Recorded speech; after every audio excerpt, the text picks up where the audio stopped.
বাংলাদেশের ওপর দিয়ে ফ্লাই করে গেছি, কিন্তু বাংলাদেশে কখনো যাইনি। এবং সেইটা একটা অদ্ভুত নতুন এক্সপিরিয়েন্স ছিল আমার কাছে।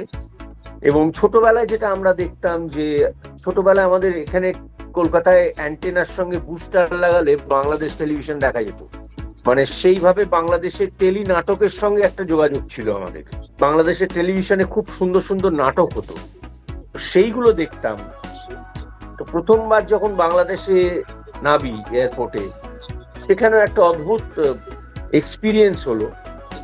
যখন নাবি তখন ইমিগ্রেশনে গিয়ে দাঁড়িয়েছি, যিনি ছিলেন তিনি ক্যামেরার দিকে তাকান বলে এরকম করে তাকিয়ে আমার দিকে গিয়ে ফিক্স হয়ে গেলেন।